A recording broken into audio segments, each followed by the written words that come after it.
Welcome to Physics 101 Lab. Today's experiment is freefall. The objective is to measure the acceleration of a freely falling object. There is an old story that Galileo dropped similar spheres off the Leaning Tower of Pisa to prove that objects do not, as reported by Aristotle, fall with accelerations proportional to their masses. There is strong evidence that Galileo never did the experiment as described in the story, but gathered his data in an equivalent but much slower manner using inclined planes. We will do the experiment as described in the traditional story, but using modern electronic timing equipment. Galileo showed that an object falling freely in a uniform gravitational field is constantly accelerated. The force that causes the acceleration is the result of the mutual attraction between the falling mass and Earth. Of course, if there are other forces present, such as friction or air resistance, the motion of the falling object would not be one of constant acceleration. However, if the distance of fall is not too great and the object is sufficiently dense, the effects of air resistance are very small and may be ignored. We start with Newton's second law, with force F, mass m, and acceleration a. F equals m times a. Rearranging to find acceleration a, we have a equals F divided by m. If F is the gravitational force between the ball and the Earth, we call the acceleration g, the acceleration due to gravity. An object falling from rest with constant acceleration g for a time t will fall a distance d given by d equals 1/2 gt squared. Solving equation 3 for g yields g equals 2d divided by t squared. In this experiment, we will measure the height of fall d and the time t for different heights, and use the data to determine the value of g using a graphical method. Next, we will take a look at the activities for this lab.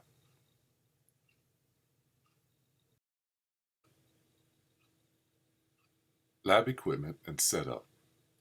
The equipment list for this experiment is a freefall adapter, a stop pad, a metal ball, a smart timer, and a 2-meter stick or metric tape measure. Next, we will take a look at each of these pieces. The freefall adapter is a device for holding the metal ball. We will adjust its height during this experiment. The stop pad is used to stop the timer when the ball hits it at the end of its fall. The metal ball is steel and is approximately 16 millimeters in diameter. This picture shows the freefall adapter clamped to a lab stand with the stop pad on the floor underneath. The ball is test dropped to find the stop pad location. The metal ball is secured in the clamp and released to start our timer. The red arrow points to the thumb screw that is used to release the ball and start the timer. This is the smart timer. The freefall adapter and stop pad plugs into the timer on the right side, and power plugs into the left. To set up the timer for our experiment, we would select Time Measurement, then Stopwatch Mode. Once the metal ball is placed in the freefall adapter, we press Start Stop to arm the timer. Here is the entire equipment set up. The free fall adapter, the stop pad, and the smart timer. Let's get ready for Activity 1.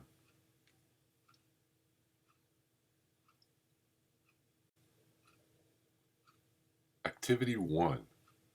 This activity is to simply measure the height of the ball from the stop pad. We want to measure from the stop pad to the bottom of the ball. The measurement device is a metric tape measure.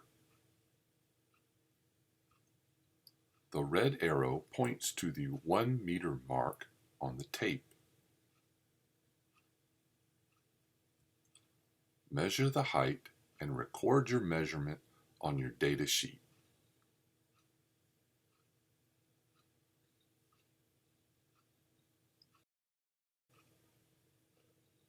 Activity 2. In this activity, you will be shown 5 photos of the smart timer after it has measured the fall time of the metal ball. You will record these times on your data sheet and compute the average. Here is a video of the experiment in action.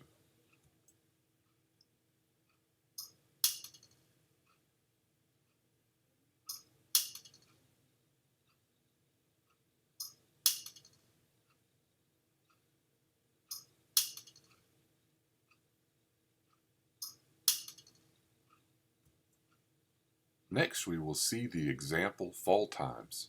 These times are in seconds. Record the times on your data sheet.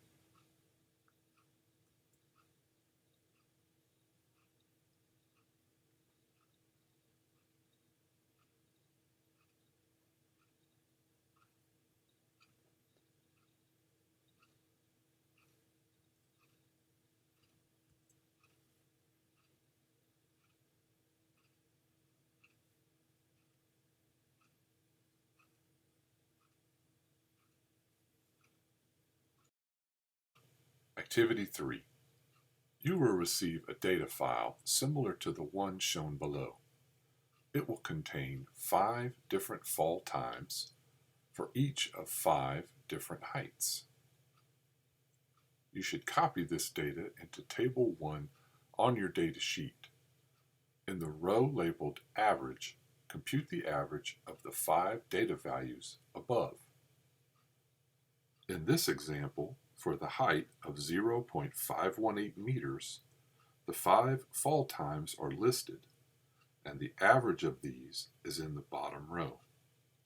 Your table will have data for all 5 height values.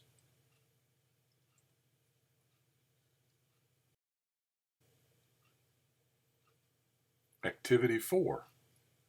From Data Table 1, multiply the height values by 2 and record in Data Table 2.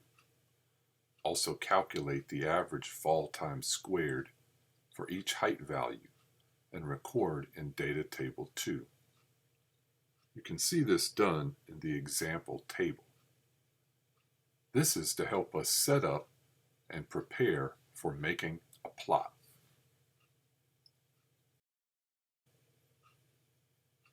Activity 5.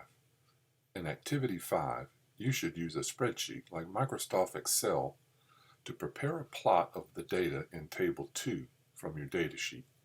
Make sure to label the axes and give your plot a title. Here is an example from Excel using the example data. Here's the data, 2 times the height in one column, and average fall time squared in the other column. From this data, the plot to the right was generated. Here is an example of a title of the plot. And here are the labels for the axes, including the proper units. Using Excel, add a linear trend line to your plot. you may have to turn on the trend line values to see the equation of the line. Why are we doing this? Recall equation 3 from the introduction. D equals 1/2 gt squared. If we multiply both sides by 2, we will get 2d equals gt squared. If we look at equation 5 as the equation of a line in slope-intercept form, y equals mx plus b, with y equal 2d and x equal t squared, then the slope m would be equal to g. The intercept b would be equal to 0 when x and y are 0. The slope of our trend line is the experimental value for g. Here is our Excel example with the trend line shown for the example data. In the green oval is the equation of the trend line. Y equals 9.7755 times x.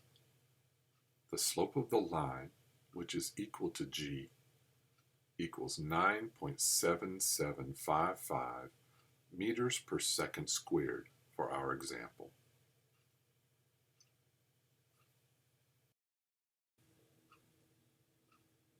Activity 6.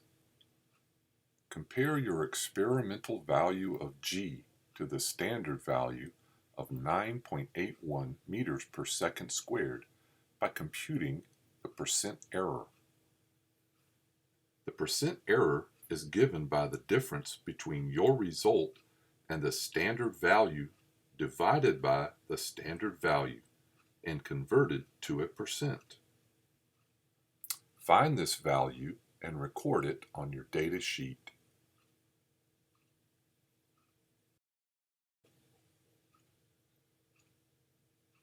Final notes on the free fall experiment. What should you turn in for this lab assignment? You should turn in a completed data sheet. You should also turn in a complete plot of your data. And finally, you should turn in answers to the summary questions.